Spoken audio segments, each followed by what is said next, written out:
How's it going, everybody? This is RPT coming at you with week 4 of my Memphis Dynasty. This week we'll be taking on the Duke Blue Devils, which is probably our toughest game of the season. And here, as always, I'm showing you the recruiting board after I finished all 10 hours of my recruiting for the week. And like I said, I'm just going down showing you each and every prospect, and each prospect I can get is awesome. And you see the 10th ranked prospect on my board, the Cummings guy, he's a 74 overall. He went up 9 points, so he's definitely a gem. And I'll probably get them. And there's a lot of guys on this recruiting board that probably will start for me next year if they end up and stick with their commitment. As you see, I did get one commit this week from the guard Fuqua, I don't know how to say his last name, but he's a 55 guard. Probably better than half the players on my team. But here we go, loading screen against the Duke Blue Devils. They have a pretty good offense, a really good quarterback. Probably was the most underrated quarterback in the ACC this year. A very good receiver in Connor Vernon, so I knew it's going to be a tough task going into Durham. And here I get the opening kickoff, because my sound's not on the thing right. But here, you get the studio update, and Alabama was beat by Florida Atlantic 27-24. And I believe earlier in the season they were beat by Western Kentucky too, so that's very weird. But like I said, I cannot show the intros anymore. Well, I could, but they would have no sound, because for some reason my recorder doesn't have any sound on it anymore. So don't know what's up with that, but hopefully I can get that fixed. But anyways, a terrible first drive. I get negative 2 yards, go 3 and out, and give Duke the ball right back. And they got a few plays before I showed you. And it's 1st and 10. They're running a hurry-up offense. Sean Renfrey drops back in the pocket, sees somebody open, and somehow he catches that. I thought he was out of bounds, and I think I did challenge it, and it didn't turn out right in my favor. But he got going a 3rd and 5. Sean Renfrey drops back in the pocket, looks over the middle, and Johnson knocks it down. Probably should have got the pick, but we're going to hold him to a field goal. But what do you know? They missed a field goal, so that's a nice little first stop by our defense. I'll stop him as many times as I can. I'll take every little opportunity that I get, and a nice little run. Finally got positive yards with Harris to the outside, and here I run my famous midline QB ISO for the first down. Like I said, I'll take any first down I can get against Duke. And here we go, Harris on the read option. I read the right way, but it was a bad matchup for my defense, and terrible screen pass by my offense. That was just terrible. And here I throw a little fly route, and he had completely terrible ball underthrown to Rucker. And, I mean, he was open. He had to step on him, but terrible play.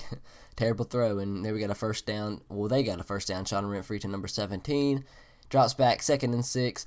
Looks in the end zone, and McCain with the pick. Stop them in their own red zone. Keeps them from scoring points. So, I have 2 nice stops on the opposite side of the field for my defense. So, I'm doing good thus far. Still got them shut out, so I take that as a positive. Here we got another read option. And Gilchrist, he has open space, gets a block. And if that guy would have got that last block, he might have been gone, but I'll take it. And he got Harrison another read option, and I was the right read, and there's just too many guys there. And here I caught a quarterback draw by accident, and you couldn't audible because it's a 5 wide receiver set. None of my audibles are 5 wide receiver sets except 4 verticals, and I didn't want to throw 4 verticals. And here there's nobody open, so I just had to dump it off there, and he dropped it anyway. So I ended up getting the punt. On 1st and 10, Renfrey drops back. All the time in the world, getting no pressure whatsoever, and he finds Vernon open on the curl route, which he had a nice little open space there in zone coverage. And here in a play action, Renfrey finds Desmond Scott wide open, probably their best player aside from Sean Renfrey and Connor Vernon, very speedy running back. And here you go, 1st and 10. He's in the shotgun, one back set, drops back, and he hits Desmond Scott once again to about the 13, 14-yard line, so they're at least in field goal territory. So I know I'm gonna be losing after this drive to Duke, which is not good. But what do you know? Johnson with a pick, so that's twice they have been denied in the red zone. So I'm very happy at this point. And here I get very scared. I thought that was a safety, and luckily it wasn't. So I'm just trying to run up the middle, and I get some breathing room there. Get about 4 yards. 3rd and 8, gonna throw a little slant pattern to Rucker, my best receiver, and luckily he broke that initial tackle, and he got the first down. So here I'm running a little 4 vertical route, and nobody was open, and I get sacked. So 2nd and 18. Well, actually, this is the 4 vertical route, and I see a little break from the wide receiver, and Wright gets the first down. That was actually a nice pass. He probably floated up a little bit too much, but I'll take it. There's a nice play over the middle, about 15, 20 yards. And here we hit Travis for about 3 yards, and there's about a minute left. And the guy was offside because I ran a hurry-up offense, so I just threw it deep and took a chance, and Wright got the touchdown because even if it would have been intercepted, I could have accepted the penalty. And since it's offsides, I declined the penalty, so it's a touchdown either way. So pretty smart play on my part. So 3rd and 5 here. They're trying to score before half, and he throws it away. They were driving, but luckily I stopped them. And so here, I'm going to run a quick screen pass and maybe get some yards out of it. And if I get some yards, I could throw a Hail Mary or something. And Harris does get a big play, picks up a nice few blocks, is running patiently, gets to about the goes back to the 50-yard line.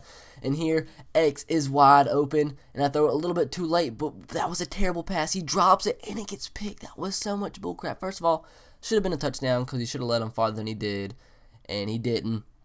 He should have caught it either way, so it should have at least been a field goal, and just complete crap. But anyways, they have the ball, and they're running it down my throat with the running back Duncan. Not sure why Desmond Scott isn't in there at running back, but Duncan was playing very well. Their line was absolutely dominating my offensive line, and that's pretty much why they were getting so many lanes. Running back wasn't doing well. It's just the offensive line was completely mauling my undersized D-line. And anyways, they're just completely mauling my D-line, running it all over me this drive on a 3rd and 7, trying to hold him to a field goal, but Con Eddie, I guess you can say, his last name, is wide open in the back of the end zone for a touchdown. So I'm trying to answer, and I do. On the second play from scrimmage after the kickoff, Harris with a nice little run to the outside for about 20 yards or so, 20, 25 yards, and read option once again fails. It either fails, you never just pick up 5 yards in a read option, either fail or get about 80. That's how it is, and their right gets blasted over the middle. And here I come back to my bread and butter, the 4 vertical route, and I just throw it up, and he completely underthrew it and it was picked off. So that's my 2nd interception of the game, I believe, or it might have been 3rd, I'm not sure. But anyways, I thought at this point I lost the game for my team, and I don't know how he caught that. I was for sure he was out of bounds, but I didn't have any challenges left. So Renfrey drops back in the pocket. I had some pressure on him, but not enough on a 3rd and 10, and I do stop him. It should have been a pick, but I'll take it, get the ball back. Harris, a nice little 4-yard run there on the power O, and up the middle, run with Harris again, and he gets about a yard. So 3rd and short, I really need this, and luckily the guy caught it. Normally on Heisman, the guy would have dropped it, especially being a tight end for Memphis, but luckily he got it and picked up the first down. And on a 2nd and 8, I do a little stretch play with Harris, and he gets about 2 yards from the first down marker. So I just run another power O and hopefully pick it up, and I did not. So instead of actually going for it, here I call a fake punt, picks up some amazing blocks, and the fullback Brooks brings us about the 30-yard line. This is one of the biggest plays in the game, definitely. And here we got Harris for no gain. So, but pretty much I'm in field goal range here, so that fake punt very well worked in my favor. And we see Rucker over the middle on a slant route to about 2 yards from the first down marker, and Harris up the middle gets about 13, 14 yards. So nice big play up the middle. And here's a studio update. Don't know why it showed that, and don't know why it's showing all this. But yeah, I don't understand what's going on here. Must not have cut this clip out. But anyways, I'm going through my little playbook here, and I guess I call an option. And Gilchrist, it's a read option. Yep, and I definitely should have handed that ball off. That was a bad read by me. And here, throw a screen pass to Harris, and he picks up his blocks and scores a much-needed touchdown. As you see, I score doing what absolutely anything, any way possible. So I take the lead 14-7 over Duke. They got about a minute 40 seconds left, and here they call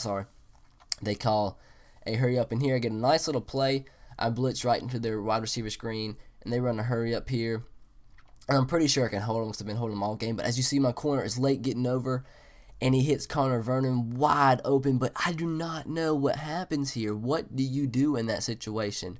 I don't even know how to describe that. You know that's stupid. But anyways, got about a minute left to score. They did tie it up. And I'm just doing whatever I can to score, not looking like it's going to be too well. Because first play from scrimmage is a screen pass, -7 yards, not exactly what you want out of a screen pass. 54 seconds left on the clock. Throw it to Patrick, so it's about a 3rd and 3. This play is very, very important with 38 seconds left. I see Rucker wide open, and he is gone for the touchdown. So 4 verticals can either be a make it or break it play. Either get a long play or an interception. You never really get incompletions on a 4 verticals. And here, last play of the game, picked off by Steeples. They were driving there, but they just ran out of time. and I have 1 second left in the clock. But look at this. I decided to run one more play, and the fullback fumbles it, and Duke picks it up. And I was so scared they were going to bring it back for a touchdown. If they'd have brought it back for a touchdown, I would have cried. But anyways, Memphis gets a huge upset and beats Duke in their home stadium in Durham, North Carolina, and improved to 3-1 on the season with the only loss against Arkansas State, which I still believe was a very, very tragic loss because I was leading most of that game. But still, 3-1 is pretty good for Memphis. I didn't really think I was going to be here at this point. I thought I'd be like 0-4 or maybe 1 win. But here I'm just showing you the stats. And this was my biggest or worst game interception-wise. There were 3 interceptions with Gilchrist, but I decided to take a little more chances downfield on 4 vertical routes, and that did kind of hurt me a little bit because Gilchrist is not a good passer whatsoever, but it worked out for my favor when I needed it. So sometimes making more mistakes and being more aggressive is the better thing to do. And just showing you the rest of the stats. And actually, my next week is a bye week, so I'm actually advancing it to the bye week and did my recruiting for the bye week, and I'm showing you my recruiting board for the bye week. And next week I will be taking on Rice, and I have a lot of recruits scheduled to visit next week, which is week 6. So thank you guys for watching. Please subscribe to my channel if you haven't already. If you like this series, please leave a like, and that is much appreciated. And please leave a comment below if you're going to be watching the rest of this series. So hope you're going to tune in next week to when I take on Rice in week 6. So have a great day, guys. And as always, roll Tide, go Sox, and go Titans to you. And be sure to subscribe to my channel if you haven't already. And I hope you're looking forward to week 6 against Rice. See you later.